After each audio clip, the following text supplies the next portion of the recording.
വഹിച്ചിട്ടുള്ളത്. ഇതെടുത്തിട്ട് നമ്മൾ നോക്കുകയാണെങ്കിൽ കുറ്റകൃത്യത്തിൽ നേരിട്ട് പങ്കാളിത്തമുള്ള മുഴുവൻ പ്രതികളെയും കോടതി ശിക്ഷിച്ചിട്ടുണ്ട്. അതോടൊപ്പം തന്നെ വെറുതെ വിട്ട പ്രതികളിൽ ക്രിമിനൽ കുറ്റം ചുമത്തിയിരുന്ന ദിലീപ്, മറ്റു 2 പ്രതികളായിരുന്ന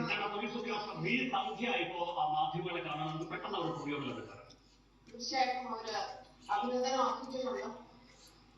മാറി മാറി വന്ന 3 പ്രോസിക്യൂട്ടേഴ്സും നല്ല രീതിയിൽ ജോലി ചെയ്തിട്ടുണ്ട്.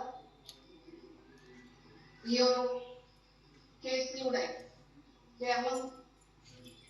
കേരളത്തിലെ സിനിമാ മേഖല ഇതിലൊക്കെ ഒരുപാട് പോസിറ്റീവായ ഞാൻ വിശ്വസിക്കുന്നത്. തീർച്ചയായിട്ടും അന്തിമ വിധി വരെ വിക്ടിമിനൊപ്പം ഇൻവെസ്റ്റിഗേഷൻ ടീമും പ്രോസിക്യൂഷനും ഉണ്ടാവും. മുന്നോട്ട് പോവുക തന്നെ ചെയ്യും. ഒരുപാട് വെല്ലുവിളികൾ ഈ ട്രയലിൽ നേരിട്ടിട്ടുണ്ട്. അത് എല്ലാവർക്കും അറിയാവുന്ന കാര്യങ്ങളാണ്. അതുകൊണ്ട് തന്നെ മേൽക്കോടതികളിൽ നീതിക്ക് വേണ്ടിയിട്ട് ഇൻവെസ്റ്റിഗേഷൻ ടീമും അതുപോലെ തന്നെ പ്രോസിക്യൂഷനും പോരാടുന്നത്